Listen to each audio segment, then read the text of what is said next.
Hello, Lehman Avenue. Here we are again. It seems like for the next few weeks we're going to need to be virtual in our Bible classes. And on Wednesday nights, in these next 4 weeks, I'm going to be talking about some matters that fall under the umbrella of fortifying our families.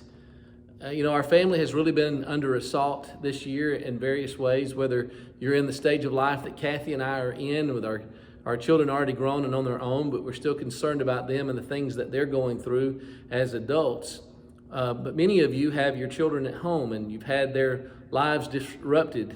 Their health concerns certainly along with yours, but school has been up in the air. And if you have your kids in college, it's the same thing. Maybe it's your grandkids that you're concerned about. And we wonder about the state of the family and things like this where our Bible classes are disrupted and we can't have them seated in classes on Sunday and Wednesday learning more about God and His Word. We need to focus on the responsibility that God has given to us. Proverbs 22:16 says to us as parents, train up a child in the way he should go, and when he is old, he will not depart from it. And Scripture tells us in passages like Ephesians chapter 5, 22 through 33, and in 1 Peter chapter 3, 1 through 7, of the responsibility that we have to one another as husband and wife. And so that entire family picture, Psalm 127 is a text that talks about the responsibility we have to each other in the home. We've got to find ways to fortify our families. Several years ago, when I was the preacher in Virginia, we did a lectureship on the theme of fortifying our families. And we looked at great texts of the Bible. We looked at marriage. We looked at the family. And we saw these different ways in which we should strengthen each other. And that's what we mean by fortifying the families. I thought tonight, as we begin this series of lessons, that we would look at a first area where we can fortify our families. And that's in the area of prayer. Prayer is a very personal thing. In the Sermon on the Mount, Jesus tells us that our prayers are not to be pretentious, that we're not to do our praying in front of men, to be heard of them, to get their praise, for them to think about or to say what righteous and spiritual people that we are. Instead, Jesus says that we need to go into our closet, to our private place, our place of devotion, and pray to God in secret, and He'll reward us openly. He'll reward us in the influence that we have on others. He'll reward us in the relationship that we build with Him. He'll reward us in that He hears our prayers. In James chapter 5 and verse 16, it says that the effectual fervent prayer of a righteous man avails much. So as we think about prayer and how we can strengthen our family, I'd like to make some practical suggestions that you can put into practice right now that can help you and your family to be bonded together as you pray to God and have a healthy prayer life. Number one, it begins with you.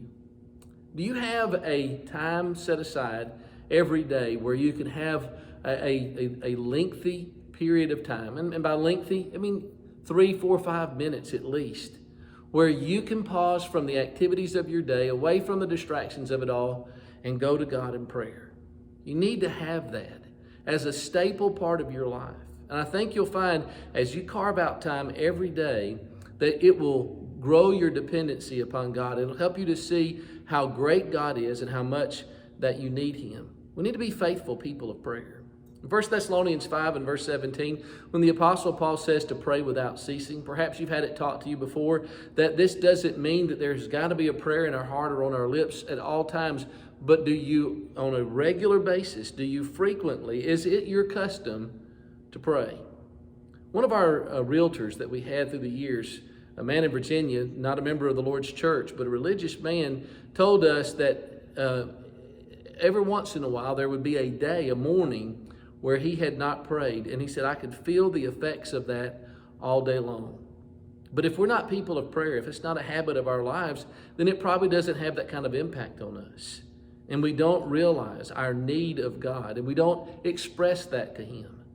Something's going to happen when you spend time in really drilling down and praying to God. If you spend time in praising God for His wonders and His greatness, Think about Psalm chapter 19. The heavens declare the glory of God. The firmament shows his handiwork. Day unto day others speech. Night unto night shows knowledge. There's no voice or language where their tongue or language where their voice is not heard. Their line has gone out into all the earth. And then later in that chapter, he talks about and he praises God's word. When you think about how wonderful God is and you tell him every day, it'll grow your dependency on him. And when you begin to sit down and to count the blessings in your life, it will really help you to see how much God is at work and is doing things to help you in your life. And as you share with him the burdens of your heart, all that's going on that makes us concerned, how much you'll look forward to that. I'll tell you this, try it. You pray to God with a clean heart and an open mind for several minutes every day for a month and see how long you can go without going to him in prayer. So you need to first develop your own prayer life. Do all that you can to mature that, to strengthen that, to grow that. And as the result of it, it's going to help you to fortify your families. You're going to be praying for your families, for one thing. But it's just going to be something that is an outgrowth. That even when they hear you pray at mealtime, there's going to be a noticeable difference in the maturity of your prayer life. Number 2, may I suggest to fortify your family through prayer that you pray with your spouse. Maybe it seems strange to you to even think about the idea of sitting down or laying with your mate and engaging in prayer with them. Apparently, it was something that God saw that Christians were going to do. In 1 Peter 3 and verse 7, Peter says to husbands to dwell with your wives in an understanding way so that your prayers may not be hindered. Their prayers together. What a wonderful asset it is to your marriage when prayer is a central part of it. May I encourage you that sometime during your day, maybe it's before you leave to go to work. Maybe it's when you wake up in the morning. Maybe it's when you lie down at the end of the day. Or perhaps you carve out some time of devotion together where you pray husband and wife together. Maybe you ask men what your wives would like you to pray about, and then you pray together. It's going to really help your marriage. That prayer is a part of your life. But then number 3, have times frequently. We used to call them family devotions. I grew up doing them. Kathy and I did them with our boys. And whenever we could, we would just spend a few moments. Maybe when they were playing ball or doing various activities while they were in school, it would be a busy week, busy day. Maybe we were driving from a place to place from some activity after school. And in the car, we would have that time where we would sing praises to God, and then we would pray together. And we would have each of the boys to pray. Get them in the practice of prayer. You see, if our dependency is on God and our hope and our future is on being in the presence of God forever, we need to be cultivating that in family time. And dads, your boys and girls need to hear you pray. They need to remember that about you when they grow up, that your faith meant so much to you that apart from the assemblies, that you were engaged in prayer. Moms, your small children need that same thing. How wonderful for them to look back on the legacy of their home and to remember mother praying at so many different times, when times were good and when times were bad. If we're going to fortify our family through prayer, then as a part of that, number 4, we need to teach our children how to pray. You know, if the disciples came up to Jesus in Luke chapter 11 and verse 1 and said, Lord, teach us to pray. And do you notice what Jesus does? He sits down, he patiently walks them through. And these are grown men who believed in God and had already reached maturity, and they come to Jesus for help. Maybe our children won't come up to us and say, Mom, Dad, teach us to pray.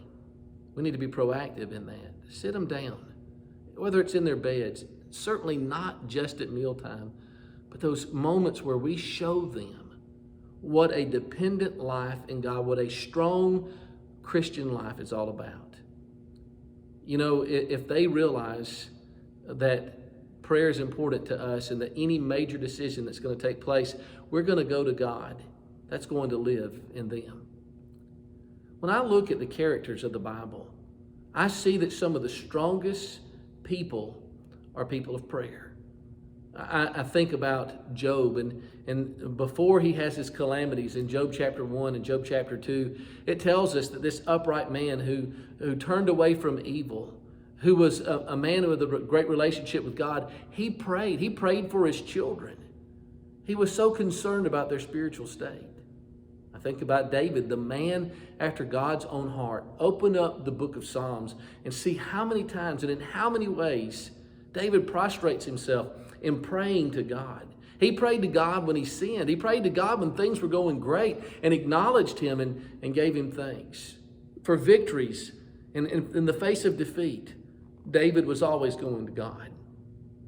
I think about Nehemiah, a leader, a man upon whose shoulder much was placed in order to lead the people of God out of captivity and to rebuild the wall around the city of Jerusalem. I encourage you to walk through the book of Nehemiah and see how many times Nehemiah stops in the middle of what he's doing and he prays. When he's under pressure, when he's afraid, when there's opportunities, when there's sin, Nehemiah's going to God in prayer. And then I think about Daniel, a man in captivity, away from home. Here's a man who faced the threat of death if he were to pray. He opens his windows, Daniel chapter 6, and he prays to God just as had been his custom. When you are strengthened by prayer, you're going to do it no matter what it even might cost you. And then we get over into the New Testament.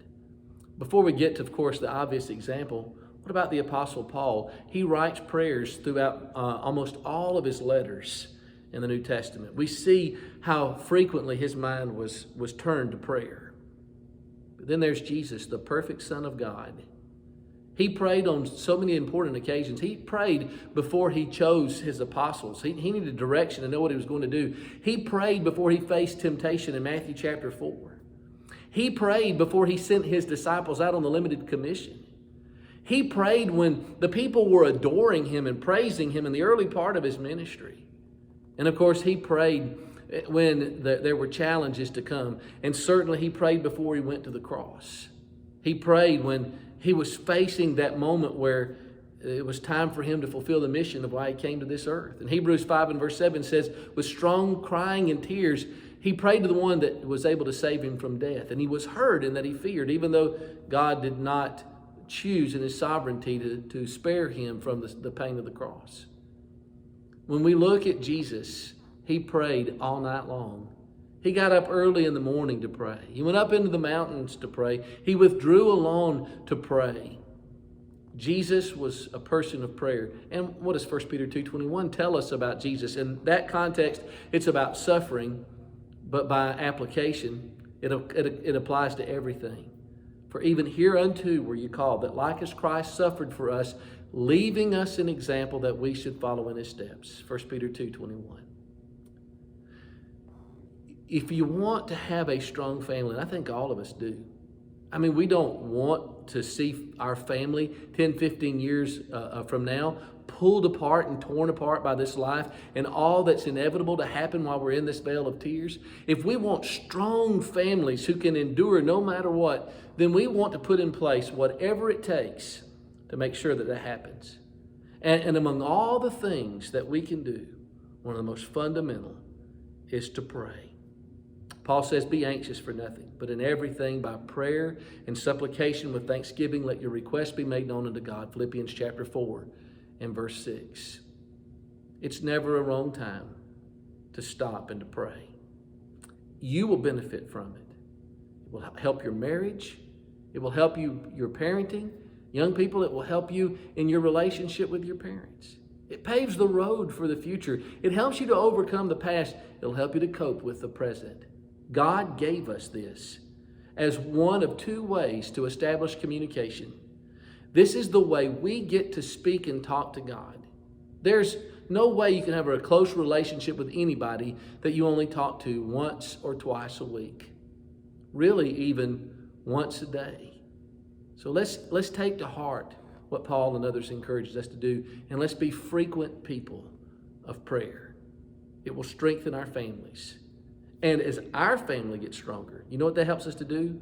It helps us to make the entire church family stronger. And that helps the church family to further reach out into the lost of this community.